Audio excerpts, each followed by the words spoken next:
ಕ್ರಿಸ್ತನನ್ನು ಪ್ರತಿಫಲಿಸುವಂತೆ ನಿಮ್ಮ ಆತ್ಮಗಳನ್ನು ವಾಕ್ಯದಲ್ಲಿ ಬಲಪಡಿಸುವ ಅನುದಿನದ ಧ್ಯಾನ. ಇಂದಿನ ಧ್ಯಾನದ ಶೀರ್ಷಿಕೆ, ಜೀವಂತವಾದ ನಂಬಿಕೆಯಿಂದ ನಾವು ಕ್ರಿಸ್ತನಲ್ಲಿ ನೆಲೆಸುತ್ತೇವೆ.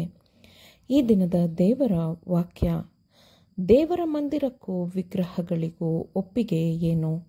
ನಾವು ಜೀವಸ್ವರೂಪನಾದ ದೇವರ ಮಂದಿರವಾಗಿದ್ದೇವಲ್ಲ.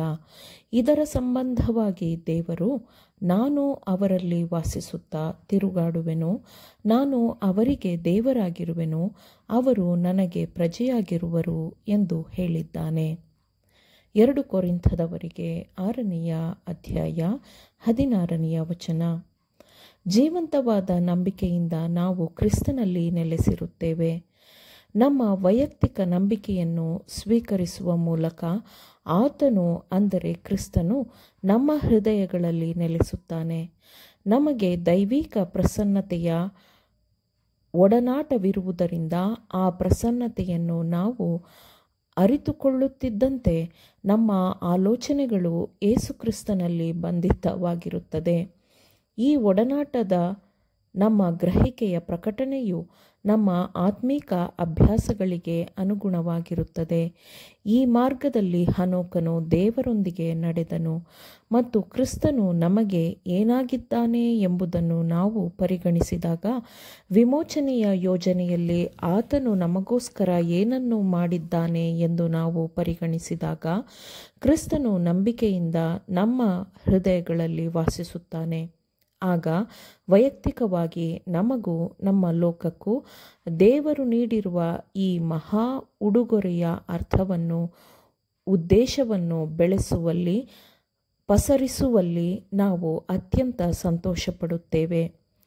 ಈ ಆಲೋಚನೆಗಳು ಇಡೀ ಗುಣಸ್ವಭಾವದ ಮೇಲೆ ನಿಯಂತ್ರಣಾ ಬಲವನ್ನು ಹೊಂದಿರುತ್ತದೆ.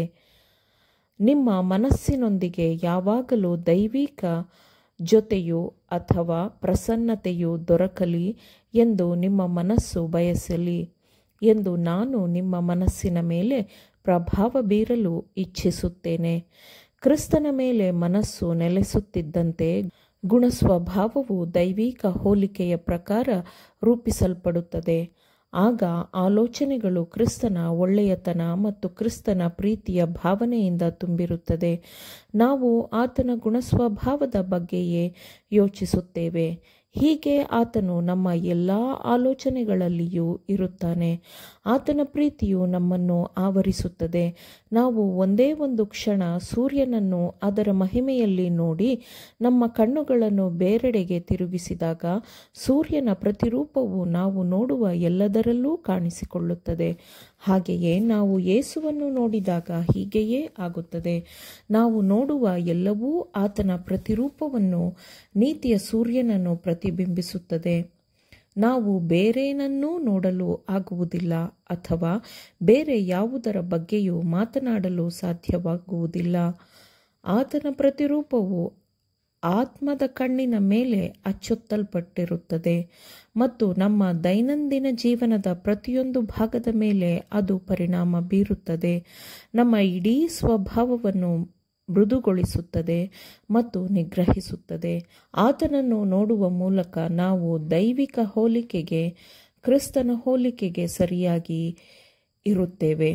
ಆಗ ನಾವು ಈ ಲೋಕದಲ್ಲಿ ಯಾರೊಂದಿಗೆ ಸಂಪರ್ಕಕ್ಕೆ ಬರುತ್ತೇವೆಯೋ ಅವರೆಲ್ಲರಿಗೂ ನಾವು ನೀತಿವಂತನ ಪ್ರಕಾಶಮಾನವಾದ ಕಿರಣಗಳನ್ನು ಪ್ರತಿಫಲಿಸುತ್ತೇವೆ ಮತ್ತು ನಾವು ಗುಣಸ್ವಭಾವದಲ್ಲಿ ಮಾನಸಾಂತರಗೊಂಡಿರುತ್ತೇವೆ. ಯಾಕೆಂದರೆ ನಮ್ಮ ಹೃದಯ, ಆತ್ಮ, ಮನಸ್ಸು ಎಲ್ಲವೂ ನಮ್ಮನ್ನು ಪ್ರೀತಿಸಿದಂಥ, ನಮಗಾಗಿ ತನ್ನನ್ನೇ ಒಪ್ಪಿಸಿಕೊಟ್ಟವನಿಂದ ಹೊರಬರುವ ನೀತಿಯ ಬೆಳಕಿನಿಂದ ಪ್ರಕಾಶಿಸುತ್ತದೆ. ಇಲ್ಲಿ ನಮ್ಮ ಹೃದಯಗಳಲ್ಲಿ ಮತ್ತೊಮ್ಮೆ ನಂಬಿಕೆಯಿಂದ ವಾಸಿಸುವ ಜೀವಂತ ಪ್ರಭಾವದ ಸಾಕ್ಷಾತ್ಕಾರವಿರುತ್ತದೆ. ಆತನ ಬೋಧನೆಯ ಮಾತುಗಳನ್ನು ಸ್ವೀಕರಿಸಿದಾಗ ಮತ್ತು ಅದು ನಮ್ಮನ್ನು ಸ್ವಾಧೀನಪಡಿಸಿಕೊಂಡಾಗ ನಮ್ಮ ಆಲೋಚನೆ, ಉದ್ದೇಶ ಮತ್ತು ಕ್ರಿಯೆಗಳನ್ನು ಯೇಸು ನಿಯಂತ್ರಿಸುತ್ತಾನೆ ಮತ್ತು ನಮ್ಮ ಜೊತೆ ನೆಲೆಸುವಂತಹ ಪ್ರಸನ್ನತೆಯು ಕ್ರಿಸ್ತನದ್ದಾಗಿರುತ್ತದೆ. ಯೇಸು ಕ್ರಿಸ್ತನು ನಮಗೆ ಎಲ್ಲವೂ ಆಗಿದ್ದಾನೆ. ಮೊದಲನೆಯವನು, ಕೊನೆಯವನು, ಎಲ್ಲದರಲ್ಲಿಯೂ ಅತ್ಯುತ್ತಮನೂ ಆಗಿದ್ದಾನೆ. ಯೇಸು ಕ್ರಿಸ್ತನು, ಆತನ ಆತ್ಮ, ಆತನ ಗುಣಸ್ವಭಾವ ಇವೆಲ್ಲವೂ ನಮಗೆ ಎಲ್ಲ ಉತ್ತಮವಾದದ್ದನ್ನು ಬಣ್ಣಿಸುತ್ತದೆ. ಅದು ನಮ್ಮನ್ನು ರೂಪುಗೊಳಿಸುವ, ಬೆಸೆಯುವ ಶಕ್ತಿಯಾಗಿದ್ದು ನಮ್ಮ ಇಡೀ ಅಸ್ತಿತ್ವದ ರಚನೆಯಾಗಿರುತ್ತದೆ. ಕ್ರಿಸ್ತನನ್ನೇ ದೃಷ್ಟಿಸುವುದನ್ನು ನಾವು ಮುಂದುವರೆಸಿದಾಗ ನಮ್ಮ ಸುತ್ತಲೂ ನಾವು ಆತನ ಸ್ವರೂಪವನ್ನು ಪ್ರತಿಫಲಿಸುತ್ತೇವೆ.